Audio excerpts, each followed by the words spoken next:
નમસ્કાર મિત્રો, આજે તારીખ 23 જાન્યુઆરી 2024ને મંગળવારના ઇમ્પોર્ટન્ટ કરંટ અફેર્સમાં તમારું સ્વાગત છે. દરરોજની જેમ સૌપ્રથમ ઓનલાઈન જોઈશું અને ત્યારબાદ જે ઇમ્પોર્ટન્ટ કરંટ અફેર્સ છે તેને આપણે ડિટેલમાં જોઈશું. આ વિડીયોની PDF તમને મારી ટેલિગ્રામ ચેનલમાં મળી રહેશે, જેની લિંક વિડીયોની નીચે ડિસ્ક્રિપ્શનમાં આપેલી છે. તો શરૂ કરીએ વનલાઇનર્સથી. રાષ્ટ્રીય બાળ પુરસ્કાર અંતર્ગત ગુજરાતમાંથી હેતવી ખીમસુરિયાને કલા અને સંસ્કૃતિ ક્ષેત્રમાં રાષ્ટ્રીય બાળ પુરસ્કાર આપવામાં આવશે. હૈદરાબાદ ખાતે એશિયાના સૌથી મોટા નાગરિક ઉડ્ડયન એક્સપોનું આયોજન કરવામાં આવી છે, જેની થીમ સુવર્ણ યુગમાં ભારતને વિશ્વ સાથે જોડવું, ભારત નાગરિક ઉડ્ડયન એટ 2047 માટે સ્ટેજ સેટ કરવું. વર્લ્ડ ઇકોનોમિક ફોરમમાં હેલ્થકેર અને લાઇફ સાયન્સ પર કેન્દ્રિત ચોથી ઔદ્યોગિક ક્રાંતિ માટેનું કેન્દ્ર સ્થાપવા માટે હૈદરાબાદની પસંદગી કરવામાં આવી છે. દલજીતસિંહ ચૌધરીની સશસ્ત્ર સીમા બલના ડાયરેક્ટર જનરલ તરીકે નિયુક્તિ કરવામાં આવી છે. મિઝોરમ ખાતે કોરલ સાપની નવી પ્રજાતિ સિનોમિક્રુસ ગોરેઈ મળી આવી છે. 71મી મિસ વર્લ્ડ સ્પર્ધાનું આયોજન ભારતમાં કરવામાં આવ્યું છે.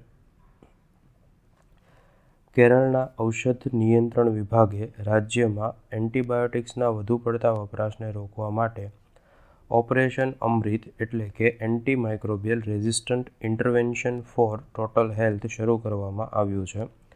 REC લિમિટેડ દ્વારા પ્રથમ વખત 61.1 મિલિયન જાપાનીઝ એન મૂલ્ય ધરાવતા એન ગ્રીન બોન્ડ જાહેર કરવામાં આવ્યા છે.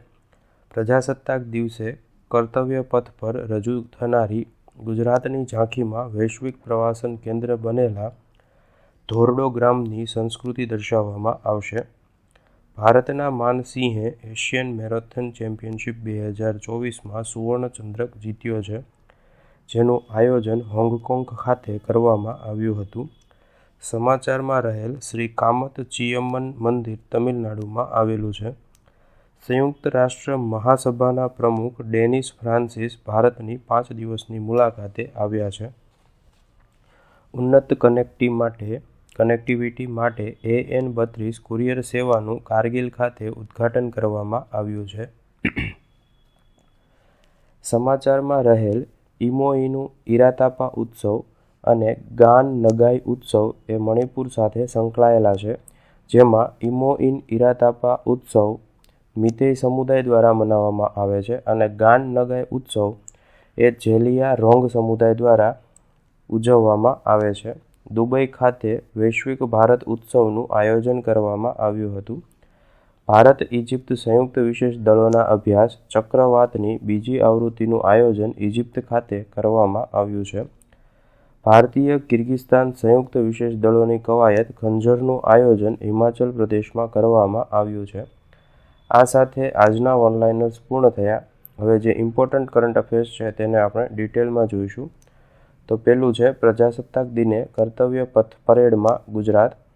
નવી દિલ્હીમાં પ્રજાસત્તાક દિને કર્તવ્ય પથ પરેડમાં ધોરડો ગુજરાતના સરહદી પ્રવાસનની વૈશ્વિક ઓળખ વિષય પર આધારિત ગુજરાતની ઝાંખી રજૂ કરવામાં આવશે, જેમાં ધોરડોના ભૂંગા તરીકે ઓળખાતા ઘર, સ્થાનિક હસ્તકલા અને રોગાન કલા, રણ ઉત્સવ, ટેન્ટ સિટી, યુનેસ્કોએ તાજેતરમાં જ જાહેર કરેલા ગુજરાતના અમૂલ સાંસ્કૃતિક વારસાસમાં ગરબા સહિતના મુખ્ય આકર્ષણ જોવા મળશે. ઉલ્લેખનીય છે કે United Nations World Tourism Organization UNWTOના બેસ્ટ ટુરિઝમ વિલેજ યાદીમાં સામેલ ધોરડોની ઝાંખી તેની ખમીરાઈ અને વિકસિત ભારતની પરિકલ્પનાને મૂર્તિમંત કરતા દેશ અને રાજ્યના સરહદી પ્રવાસનને દર્શાવવાનો સ્તુત્ય પ્રયાસ કરવામાં આવ્યો છે. માહિતી મુજબ આ વર્ષે પરેડમાં 16 રાજ્યો અને કેન્દ્રશાસિત પ્રદેશ તથા કેન્દ્ર સરકારના વિવિધ વિભાગની 9 ઝાંખી મળીને કુલ 25 ટેબ્લોનું પ્રદર્શન કરવામાં આવશે. ત્યારબાદ ઇમોઇનું ઇરાતાપા ઉત્સવ અને ગાન નગાઈ ઉત્સવ. આ બંને ઉત્સવો એ મણિપુર રાજ્ય સાથે સંકળાયેલા છે. ઇમોઇનું ઇરાતાપા ઉત્સવ એ મિતેઈ સમુદાયનો ધાર્મિક તહેવાર છે, જે મિતેઈ કેલેન્ડરના વાકચિંગ મહિનાના 12મા ચંદ્ર દિવસે ઉજવવામાં આવે છે. આ ઉત્સવમાં મીતેય દેવી ઇમોઇનુ અહોંગમીને સમર્પિત છે, જેને સંપત્તિની દેવી તરીકે ગણવામાં આવે છે. આ તહેવાર અન્ય રાજ્યો તેમજ દેશોમાં જોઈએ તો મ્યાનમાર અને બાંગ્લાદેશમાં પણ ઉજવવામાં આવે છે, કારણ કે ત્યાં મોટી સંખ્યામાં મીતેય સમુદાય વસે છે. આ તહેવારના ભાગરૂપે દરેક ઘરમાં સાંજે પ્રકાશ પ્રગટાવો અથવા તો દીવો પ્રગટાવો, દેવીને માછલી અને અન્ય શાકભાજી અર્પણ કરવામાં આવે છે. ગાન નગાઈ ઉત્સવ તે પણ મણિપુર રાજ્ય સાથે સંકળાયેલો છે, જેમાં જેલિયારોંગ સમુદાય સંકળાયેલ છે, અને ગાન નગાઈ ઉત્સવ એ આ જેલિયારોંગ સમુદાયના નવા વર્ષની ઉજવણીનો તહેવાર છે.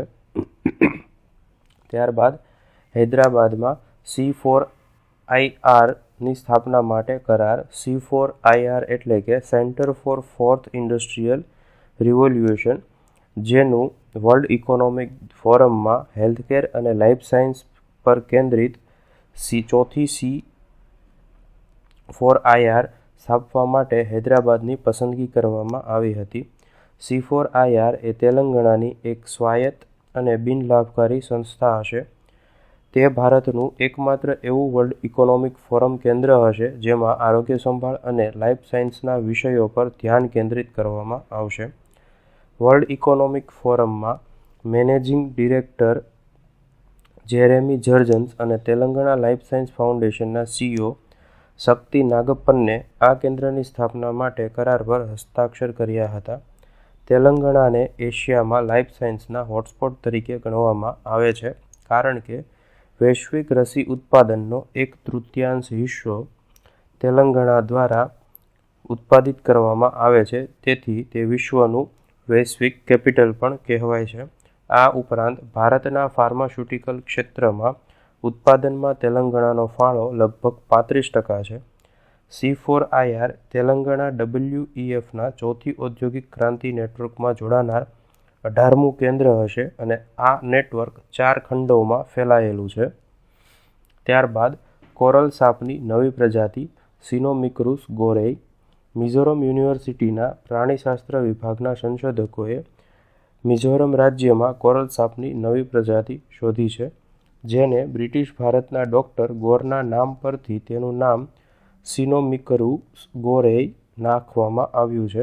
આ નવી શોધાયેલી કોરલ સાપની પ્રજાતિને સ્થાનિક રીતે રુથલીહા તરીકે ઓળખવામાં આવે છે, કારણ કે તે મિઝો સંસ્કૃતિમાં પરંપરાગત એવા ગળાના હાર થીહા સાથે સામ્યતા ધરાવે છે. આ એક અલગ પ્રજાતિ છે જે તેના અનન્ય પેટર્ન, ભીંગડા, DNA અને ખોપરીની લાક્ષણિકતા દ્વારા જાણી શકાય છે અથવા તો દર્શાવી શકાય છે. ઉત્તર પૂર્વ ભારતમાં એક અન્ય સિનોમિક્રુસ પ્રજાતિ સિનોમિક્રુસ મેક્લેલેન્ડી પણ અસ્તિત્વમાં છે. કોરલ સાપ એ ઝેરી સાપોનું જૂથ છે જે મુખ્યત્વે ઉષ્ણકટિબંધીય અને ઉષ્ણકટિબંધીય પ્રદેશોમાં જોવા મળે છે.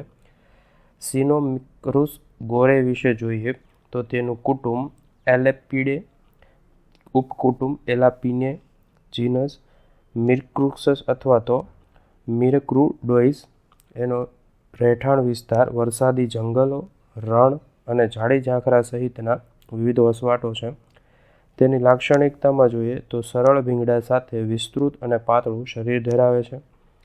તેના રંગમાં ચોક્કસ પેટર્નમાં ગોઠવાયેલા લાલ, પીળા અને કાળા રંગના પટ્ટા હોય છે અને તે નિશાચર હોય છે, એટલે કે રાત્રે સક્રિય હોય છે. ત્યારબાદ ઓપરેશન અમૃત.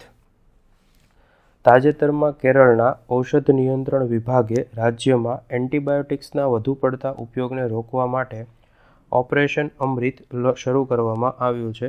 અમૃતનું પૂરું નામ antimicrobial resistant intervention for total health છે, જેનો મુખ્ય ઉદ્દેશ ડોક્ટરોના પ્રિસ્ક્રિપ્શન વિના એન્ટીબાયોટિક્સના ઓવર ધ કાઉન્ટર વેચાણને શોધવા માટે રિટેલ ફાર્મસીઓમાં અણધારી તપાસ કરવાનો છે. આ મિશન અંતર્ગત ફાર્મસીઓએ એન્ટીબાયોટિક્સના વેચાણના ચોક્કસ રેકોર્ડ જાળવવા તેમજ ડોક્ટરના પ્રિસ્ક્રિપ્શન વિના એન્ટીબાયોટિક્સ વેચવામાં આવતા નથી તેવા પોસ્ટરો દર્શાવવા અને પ્રિસ્ક્રિપ્શનના નિયમોનું પાલન કરવું જરૂરી છે. ઓપરેશન અમૃત એ કેરળની microbial resistance strategic action plan KARSAP સાથે સંરેખિત છે, જે એન્ટીમાઇક્રોબિયલ રેઝિસ્ટન્ટ સામે લડવા માટે બહુક્ષેત્રીય અભિગમને પ્રતિબંધિત કરે છે. આ માટે સરકારે વિવિધ પહેલોનો અમલ કર્યો છે, જેમાં એન્ટીબાયોટિક લિટરેટ કેરળ અભિયાન, બ્લોક સ્તરની AMR સમિતિઓ અને કેરળ એન્ટીમાઇક્રોબાયલ રેઝિસ્ટન્ટ સર્વેલન્સ નેટવર્ક કાર્સનેટનો પણ સમાવેશ થાય છે. આ સાથે આજના કરંટ અફેર્સ પૂર્ણ થયા. જો વિડીયો ગમ્યો હોય તો લાઇક કરજો. અન્યને ઉપયોગી થાય તેવું જણાય તો વિડીયો તેમની સાથે શેર કરજો. વિડીયો અંગેના પ્રતિભાવો વિડીયોની નીચે કોમેન્ટ દ્વારા જણાવી શકો છો અને દરરોજ આવી કરંટ અફેર્સને લગતી વિડીયો અપડેટ્સ મેળવવા માટે ચેનલને સબસ્ક્રાઇબ કરજો. Thank you.